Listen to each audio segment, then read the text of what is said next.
Olá, meus queridos amigos, sejam bem-vindos ao nosso canal, Pequenos Discípulos de Jesus, conectando-se com a Palavra de Deus. Temos uma palavra de alerta para todos, principalmente para a Igreja de Cristo, nesses últimos dias. A palavra de ordem do céu para a Igreja nesse momento é: para acontecer um avivamento, a noiva de Cristo precisa de posicionamento. É notável que o espírito do anticristo tem feito seu trabalho árduo e competente desde as primeiras civilizações, seja no Jardim do Éden, na região da Mesopotâmia, no Império dos Sumérios, Acádios, cananeus, egípcios, assírios, babilônios, persas, gregos, romanos e agora nos nossos dias atuais.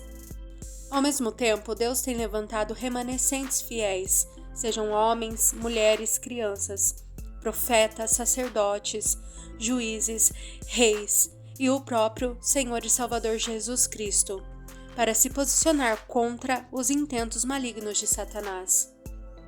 Agora, essa responsabilidade está sobre a Igreja de Jesus Cristo, a noiva do Cordeiro. Observe com atenção o que o apóstolo Paulo escreveu na carta aos Romanos, capítulo 12, versículo 2.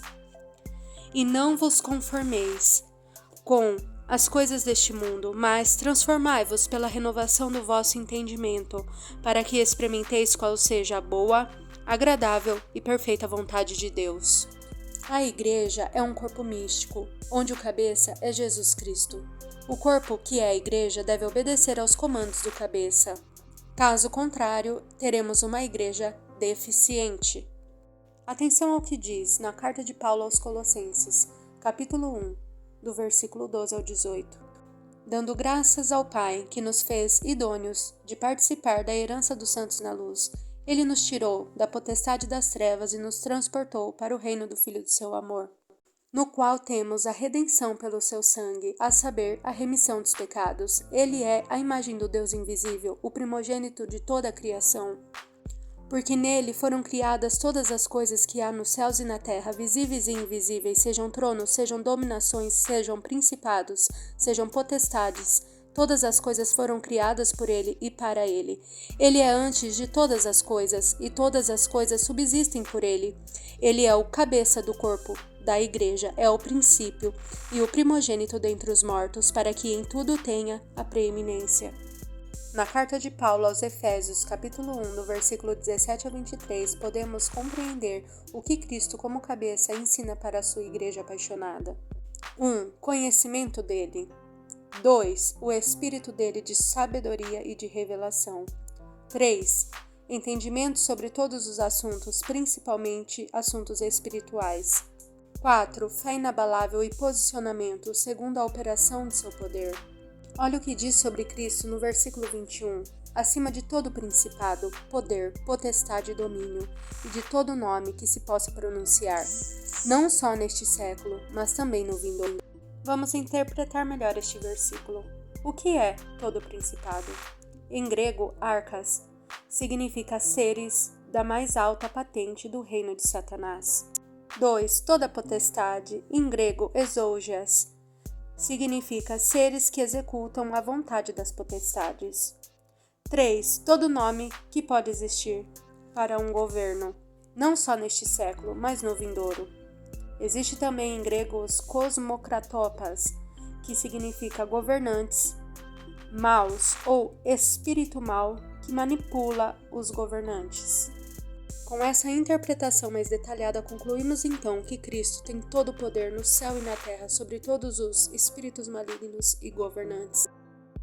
Agora vou apresentar para vocês o que a Bíblia fala sobre o comportamento do anticristo, da besta e do falso profeta, descrito no livro do profeta Daniel, representados pelo personagem chamado Antíoco Epifânio, do reino dos Seleucidas. O profeta Daniel descreve que ele surgiria 1. Por meio de engano e artimanhas, mudando leis, princípios e valores. 2. Aplicaria o seu domínio contra os santos de Deus. Nos dias de hoje, contra a igreja. 3. Estabeleceria um sumo sacerdote pagão. Hoje, nos nossos dias, conhecemos como o espírito do falso profeta, que domina através de líderes amantes de si mesmo. 4. Interromperia os sacrifícios diários no templo. Através de falsas doutrinas, falta de posicionamento, por se venderem à corrupção, fazem de seus seguidores uma igreja adormecida, que já não adoram mais a Deus, já não fazem mais seu papel na terra e que já se conformaram com as coisas deste mundo. 5. O santuário seria profanado e cometido o grande sacrilégio, colocando a imagem de Zeus no lugar da arca do Senhor. Nos nossos dias, através das mentiras dos falsos profetas, dos falsos líderes, dos mercenários, com a igreja dormindo, é estabelecido dentro das igrejas um trono para Satanás, onde Cristo é colocado do lado de fora. 6. Ele mandaria perseguir, prender e até mesmo matar aqueles que permanecessem fiéis a Deus. 7. Ele se engrandeceria falando blasfêmias contra Deus, não respeitando o Deus de seus pais e não respeitando o amor das mulheres. 8. Ele serviria a deuses estranhos, deuses das forças ocultas, com o intuito de enganar e destruir a muitos. Portanto, todas essas desgraças viriam por meio de um governo satânico dominante neste mundo. Mas há uma promessa deixada pelo próprio Cristo, que um dia chegará ao fim de todo esse governo demoníaco e maligno. No livro de Apocalipse diz que Cristo, com o sopro de sua boca, os destruiria, lançando-os eternamente no lago de fogo e enxofre, junto com todos aqueles que seguiram os seus comandos. Nesse momento, uma pergunta que não quer calar. O que fazer como igreja apaixonada e prudente? Como se posicionar? A Igreja de Cristo deve se posicionar como servos de Deus diante de todos esses acontecimentos, independentemente das consequências. Veja o posicionamento desses santos diante da manipulação do espírito do anticristo em diferentes épocas da história da humanidade. Existiam 3 jovens, Ananias, Misael e Azarias, que foram levados cativos para a Babilônia. Em Daniel capítulo 3, versículo 17 e 18, deixa bem claro o seu posicionamento diante da ordem do rei de se ajoelharem diante de sua estátua. Eis que o nosso Deus, a quem nós servimos, é quem nos pode livrar. Ele nos livrará da fornalha ardente e da tua mão, ó rei. E se ele não nos livrar, fique sabendo, ó rei, que nós não serviremos a outros deuses, nem adoraremos a estátua de ouro que levantaste. Deus não os livrou da fornalha, mas, muito mais do que isso, os livrou dentro da fornalha. Os que morreram foram os soldados que os jogaram lá dentro. O rei Nabucodonosor teve que ver o sobrenatural de Deus e declarar com sua boca e através de um decreto de lei que qualquer um que se levantasse contra Deus seria morto. A palavra de Deus vai dizer que os jovens fiéis receberam reconhecimento do rei e prosperaram. Já no domínio do Império Medo-Persa, olha o que aconteceu com Daniel. Capítulo 6 do livro do profeta Daniel. Por ele ter posição política apenas abaixo do rei, ele se distinguia de todos os outros príncipes e de todos os outros presidentes da província da Média-Pérsia. Isso causou inveja e medo nos colegas de trabalho, pois sabiam que o rei queria o constituir governador sobre todo o império. Tramaram contra Daniel, criando uma lei que ele não conseguiria cumprir, pois iria contra os seus princípios e valores. Porém, Daniel continuou fazendo o que era certo diante de Deus: orar. O jogaram na cova, mas Deus o livrou dentro da cova. Quem teve que morrer foram os que tramaram contra Daniel. O rei Dario criou um decreto onde todos que ele governava teriam que tremer e temer diante do Deus de Daniel. A Bíblia vai dizer que Daniel prosperou no reinado de Dario e posteriormente no reinado de Ciro. Observe agora a história desta personagem, uma bela mulher chamada Esther.